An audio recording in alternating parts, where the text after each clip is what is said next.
Muito bem-vindos ao nosso estudo bíblico semanal. Nosso estudo bíblico semanal é transmitido aqui pelo nosso canal Palavra e Essência. E se você não é inscrito, por favor, se inscreva e compartilhe nas suas redes sociais. Nosso objetivo aqui é expor a Palavra de Deus de modo que o ouvinte possa lê-la, compreendê-la e crescer espiritualmente.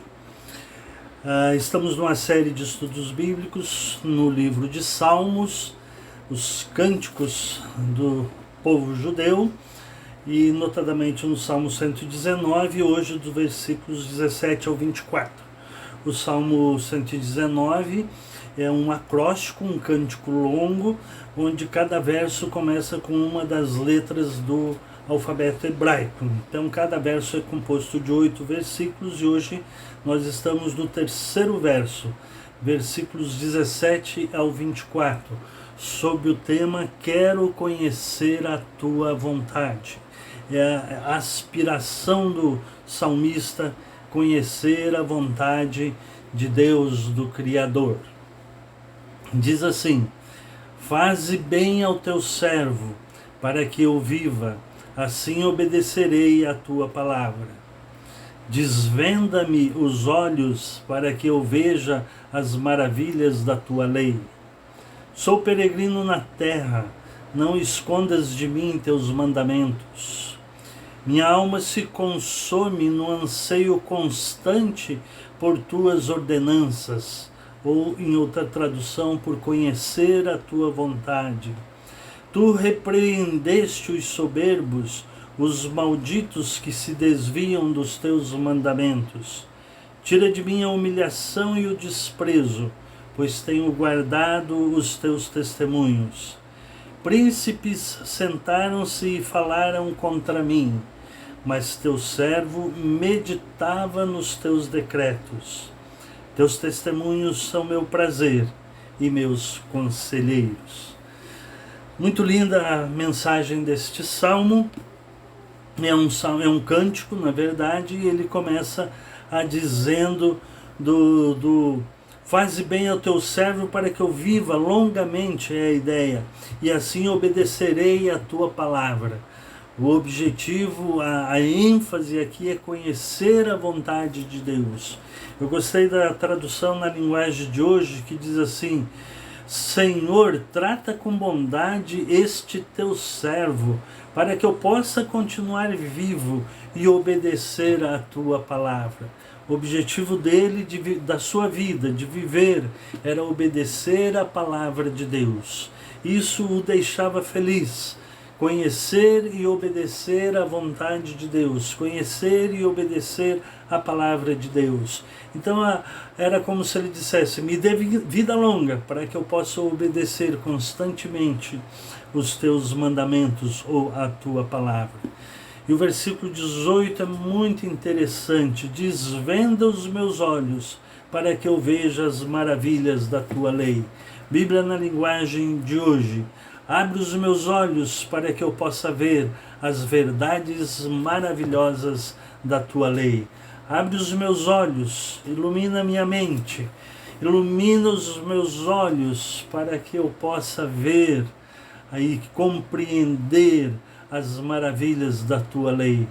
Paulo, quando escreve aos Efésios, na sua epístola, no capítulo 1, versículo 18, ele ora a Deus pedindo que sejam iluminados os olhos do nosso coração, na verdade da nossa mente. A Bíblia na linguagem de hoje traduziu por abre a mente dos teus servos. Deixa os seus servos com a mente aberta para que possa compreender as maravilhas da tua lei. A palavra maravilhas aqui refere-se às obras maravilhosas de Deus na criação, o universo, a natureza, mas não só isso, também as maravilhas que Deus fez na vida do seu povo, do povo judeu, na sua peregrinação até a terra de Canaã. E mais do que isso, a palavra maravilhas se refere também ao que Deus revelou de si mesmo na sua palavra, na lei. Lá no Velho Testamento era a lei. que a palavra significa instrução divina. Então, as maravilhas da tua lei, desvenda os meus olhos para que eu veja as maravilhas, para que eu veja o universo, a natureza, para que eu veja o que tu fizeste na história, para que eu veja quem és tu, ó Deus, para que eu conheça a ti. Abre os meus olhos. E essa deve ser uma oração de cada um de nós constantemente, para que Deus ilumine a nossa mente, para que o Espírito Santo ilumine a nossa mente, e assim a gente possa compreender e praticar cada vez mais a palavra de Deus. Versículo 19: sou peregrino na terra, não escondas de mim os teus mandamentos. Viverei poucos anos aqui na terra, não escondas de mim os teus mandamentos. Sou peregrino na terra, a ideia é de morada temporária. Sou um morador temporário aqui na terra. Viverei poucos anos aqui, porque o que é a nossa vida diante da eternidade, o próprio salmista vai dizer em outro salmo que é como um vento, um sopro que aparece e desaparece, ou como a erva verde que nasce e brota e no final do dia desvanece. Tiago vai repetir esta verdade. Então, e Pedro vai repetir a ideia de que nós somos peregrinos na terra. Pedro deixa bem claro quando ele escreve a sua epístola, que ele escreve aos peregrinos e forasteiros, aos eleitos, peregrinos e forasteiros. E no capítulo 1, versículo 17, ele roga a esses irmãos que são peregrinos e forasteiros, para que andem de acordo com a vontade de Deus. Aqui o salmista reflete: sou peregrino na terra, morarei pouco tempo aqui na terra, minha vida aqui é curta. Eu sou peregrino, minha morada não é aqui neste mundo, minha morada é na eternidade, no estado espiritual junto com Deus. Não escondas de mim os teus mandamentos. Então é como se ele dissesse: já que minha vida é curta, não esconda de mim os teus mandamentos, para que eu tenha o prazer de cumpri-los e o prazer de fazer a tua vontade. Versículo 20, que é o tema desse verso todo: minha alma se consome no anseio por conhecer, por tuas ordenanças. Outra tradução diz: por conhecer a tua vontade. Versículo 20, vamos ver na linguagem de hoje: o meu coração sofre, ansioso, pois em todos os momentos quero conhecer a tua vontade.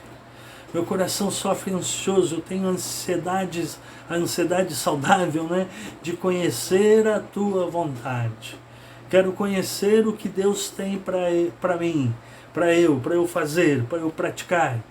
Eu quero conhecer o que Deus tem para eu praticar e viver para a honra e para a glória do nome de Deus. Viver no centro da vontade de Deus, como nós ouvimos nos meios cristãos, é conhecer a vontade de Deus e praticá-la. Conhecer os seus mandamentos, conhecer a lei do Senhor, conhecer a instrução do Senhor. E então colocar em prática. E o salmista diz: o meu coração fica ansioso por conhecer a tua vontade. E para conhecer a vontade de Deus não é nada místico, nem uma grande revelação, nem um anjo do céu vai descer para te mostrar a vontade de Deus. A vontade de Deus está revelada nas Escrituras Sagradas. Então ele enfatiza: sou peregrino na terra antes, e agora minha alma se consome no anseio constante por conhecer a tua vontade. Versículo 21. Tu repreendes os soberbos, os malditos que se desviam dos teus mandamentos. Tu repreendes os soberbos e os malditos. A referência aqui aos soberbos ou a esses malditos é uma referência àqueles judeus que não respeitavam e que não honravam a aliança que Deus tinha feito com o seu povo. Então o salmista aqui os chama, e Deus também os chama assim, de soberbos e de malditos, e que Deus os repreende, aqueles que conhecem a palavra do Senhor, que conhecem a palavra da aliança, o mandamento da aliança, o pacto que Deus fez com o seu povo, que conhecem a palavra de Deus, mas que não cumpre com a palavra de Deus. Então Deus repreende esses soberbos, porque eles se desviam dos mandamentos do Senhor. Então muitas vezes Deus nos repreende pela sua própria palavra, para que nós não nos desviemos dos seus mandamentos. Então eu preciso constantemente, diariamente, estar conhecendo cada vez mais a palavra do Senhor, para que eu possa praticá-la e não receber uma repreensão do Senhor. E o versículo 22, tira de mim a humilhação e o desprezo, pois tenho guardado os teus testemunhos. Versículo 22, na linguagem de hoje, livra-me dos insultos e das zombarias deles. Deles quem? Dos soberbos, dos malditos. Pois eu tenho obedecido aos teus mandamentos. Olha a certeza que o salmista tem. Eu tenho obedecido os teus mandamentos. A outra tradução diz, pois tenho guardado os teus mandamentos. Tenho cumprido os teus mandamentos. E o versículo 23 e 24. Príncipes sentaram e falaram contra mim, mas teu servo meditava nos teus preceitos. Príncipes, a ideia aqui é de governantes e falsos profetas que perseguiam os fiéis ao Senhor, que perseguiam aqueles judeus mais fiéis. Então esses príncipes sentaram e falaram contra mim, mas o que o salmista fez? Meditava na palavra do Senhor. Meditação na tua palavra. Eu, porém, medito na tua palavra.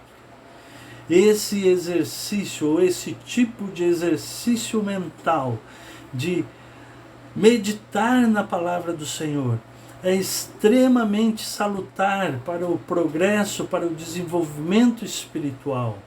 Não só para o desenvolvimento espiritual, mas para o equilíbrio emocional, para o equilíbrio mental. A meditação, o exercício da meditação faz bem para o espírito e para a alma, e para o corpo, consequentemente para o corpo. Enfim, o exercício da meditação, que é repetidamente mencionado no livro dos Salmos, é um exercício saudável para o ser humano, para a mente, para o coração, para a vida espiritual, para a vida física. A meditação é fundamental para a nossa saúde, é salutar. Então, a meditação na palavra do Senhor implica em ouvir os mandamentos do Senhor, ler e pensar nesta palavra. Ele já disse antes que na sua palavra medito de dia e de noite. Versículo 15 diz assim, medito em teus preceitos e observo os teus caminhos.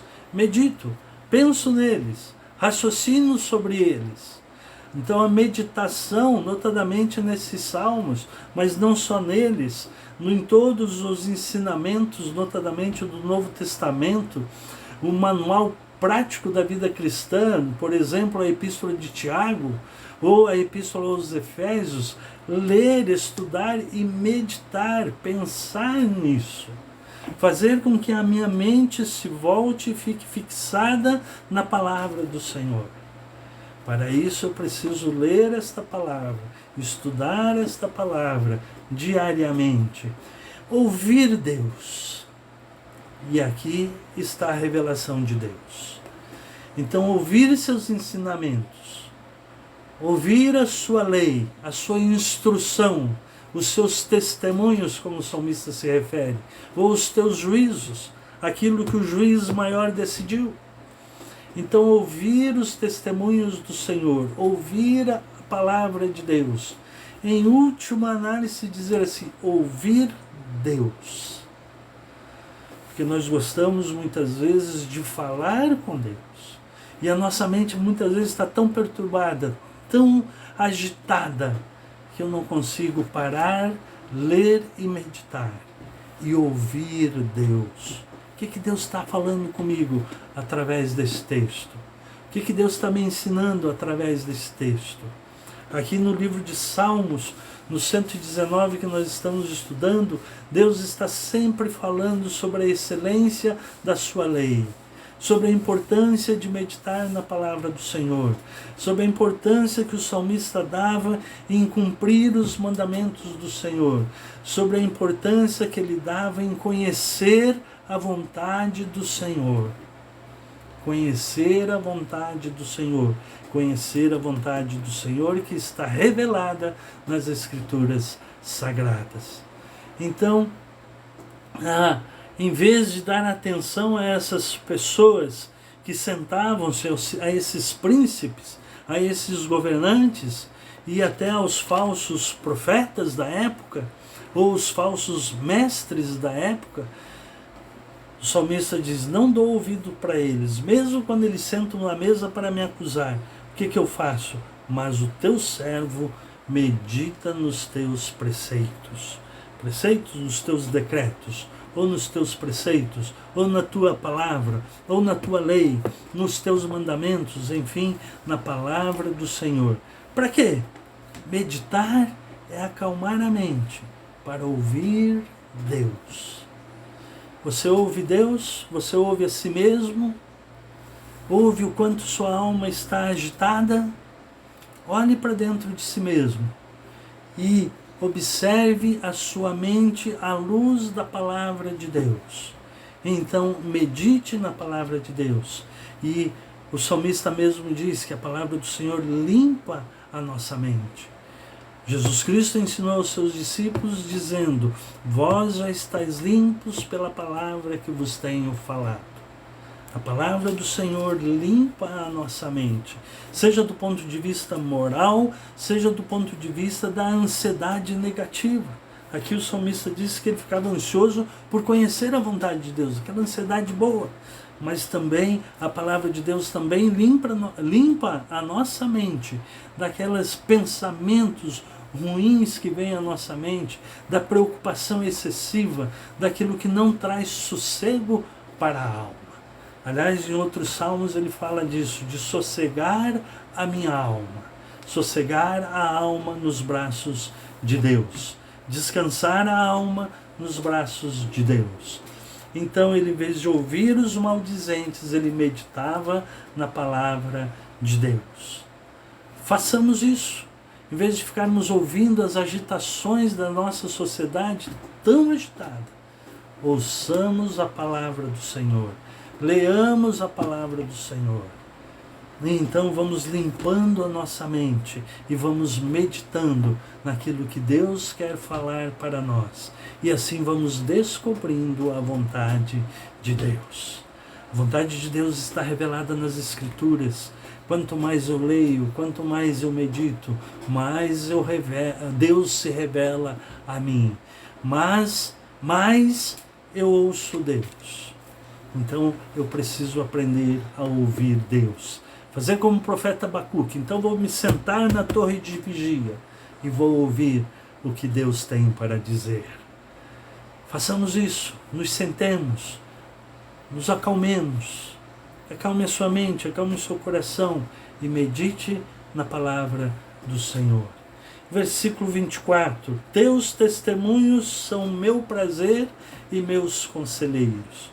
Como eu disse, o salmista tem um prazer enorme em conhecer a vontade do Senhor. Então ele diz que os teus testemunhos, aquilo que Deus fez no decorrer da história, são o prazer dele, de conhecer cada vez mais o que Deus fez na história. Inclusive conhecer o que Deus fez na sua história. Conhecer a sua história e ver do ponto de vista de Deus, quanto Deus já fez por você. E contar as bênçãos, como diz o cântico cristão. Conta as bênçãos, quantas são. Então, conhecer os testemunhos, o quanto Deus fez na história da humanidade. e quanto Deus fez na sua história particular. E o salmista diz: isto é o meu prazer. Este é o meu prazer. E mais do que isso, estes testemunhos de Deus são os meus conselheiros. Então, vamos ouvir Deus. Ouvir Deus. Ouvir a vontade de Deus. Ouvir aquilo que Deus está fazendo na história. E façamos a oração do começo: desvenda os meus olhos, me dá discernimento para além da minha capacidade de entendimento, para que eu possa compreender as maravilhas da tua lei. E então esta tua lei será a minha conselheira. Estes teus testemunhos são meus conselheiros. Então a minha ênfase hoje e meu apelo para aqueles que estão me ouvindo é que ouça a Deus através da sua palavra. Medite na sua palavra. Leia a palavra de Deus, estude a palavra de Deus e medite na palavra de Deus. Que Deus os abençoe em nome de Jesus.